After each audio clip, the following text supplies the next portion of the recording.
Bismillahirrahmanirrahim. Assalamualaikum warahmatullahi wabarakatuh.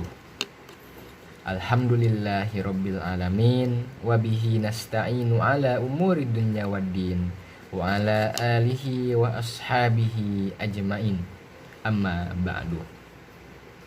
Ma'asyiral muslimin, jamaah Masjid Ar-Rahman rahimakumullah. Kalau bapak-bapak dan ibu-ibu jamaah masih ingat, di pembahasan terdahulu kita telah membahas hal-hal yang berkaitan dengan amanah. Bahwasanya amanah itu cangkupannya sangatlah luas.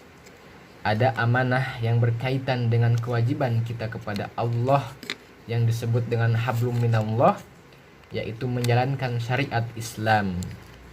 Ada juga amanah yang berkaitan dengan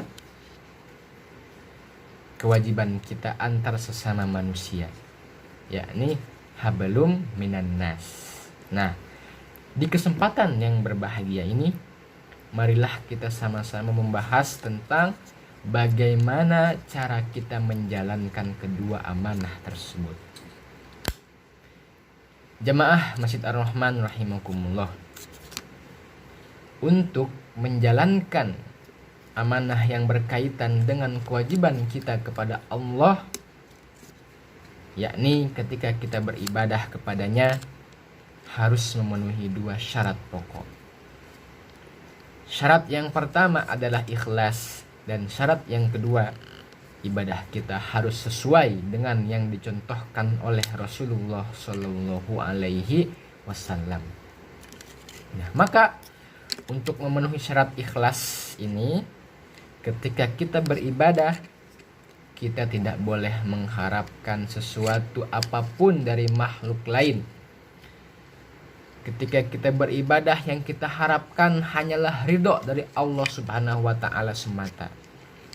Karena jika kita mengharapkan pujian dari selain Allah, maka syarat ikhlas tadi tidak akan terpenuhi dan ibadah kita menjadi sia-sia. Adapun untuk menjalankan syarat yang kedua, yakni ibadah harus sesuai dengan yang dicontohkan oleh Rasul, maka kita wajib untuk berilmu terlebih dahulu sebelum kita beramal. Saya ulangi, wajib bagi kita untuk berilmu terlebih dahulu sebelum beramal. Berilmu kemudian beramal, sehingga kita tidak boleh seenaknya dalam melaksanakan peribadatan kita kepada Allah Subhanahu wa Ta'ala, karena semuanya sudah ada aturannya. Sebagai contoh, misalkan jumlah rakaat dalam sholat, ada aturannya. Kita tidak boleh melaksanakan sholat subuh 4 rakaat, karena aturannya sholat subuh itu 2 rakaat. Begitu pula di zaman Rasulullah Shallallahu Alaihi Wasallam, ada salah seorang sahabat yang ketika itu beliau sedang berwudu, tetapi ada sebagian anggota wudu yang tidak terbasuh dan dilihat oleh Rasulullah Shallallahu Alaihi Wasallam. Maka kemudian sahabat itu dipanggil oleh Rasulullah Shallallahu Alaihi Wasallam.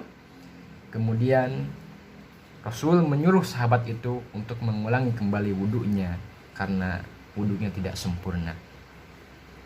Begitupun ketika sahabat itu sholat, ternyata sahabat ini sholatnya terburu-buru, dia tidak tumaninah.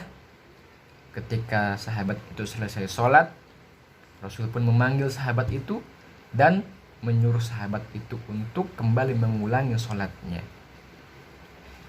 Semua ini menunjukkan kepada kita semua bahwasanya ibadah itu telah ditentukan aturannya oleh Allah Subhanahu wa Ta'ala, sehingga kita harus senantiasa mengingat bahwasanya berbagai jenis ibadah seperti sholat, puasa, membayar zakat, bahkan menunaikan haji sekalipun dan lain-lain sebagainya, itu semua merupakan bentuk-bentuk amanah yang harus kita jaga dan harus kita jalankan sesuai dengan aturan yang telah ditetapkan oleh Allah Subhanahu wa Ta'ala dan Rasulullah Shallallahu Alaihi Wasallam.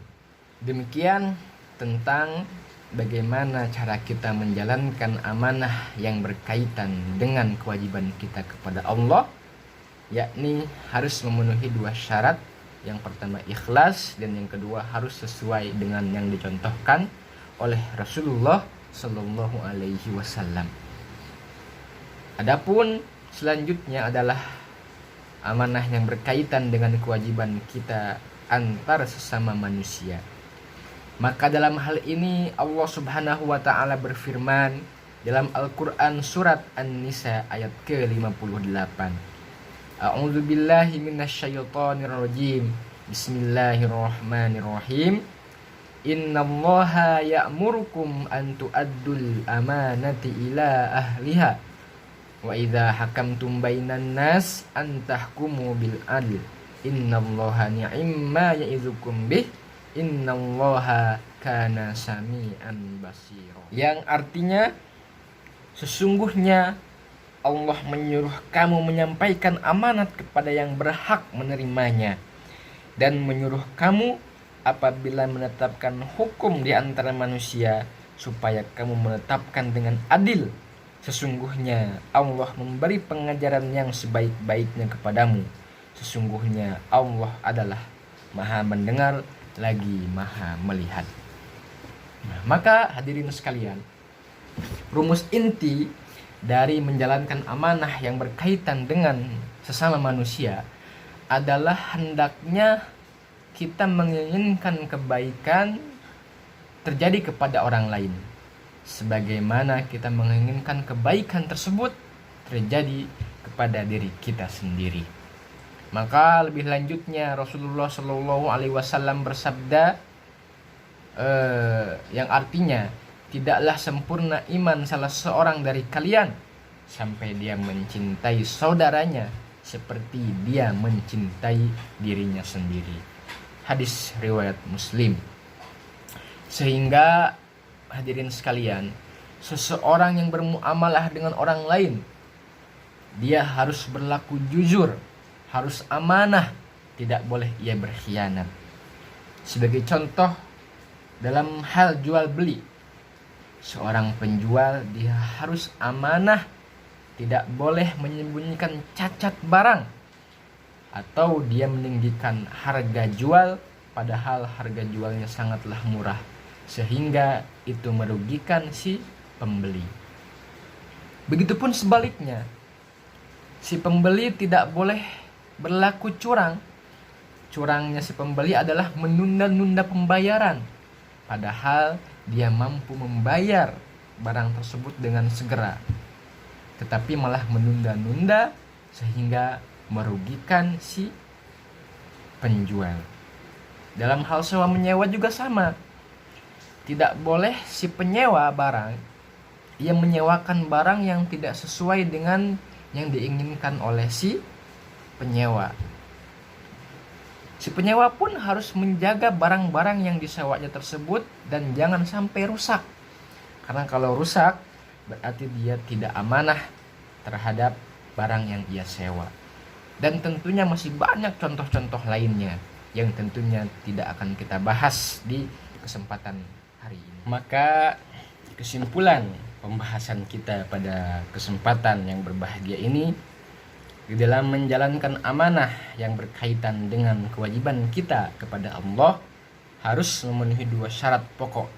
Yang pertama adalah ikhlas, dan yang kedua harus sesuai dengan yang dicontohkan oleh Rasulullah Shallallahu Alaihi Wasallam.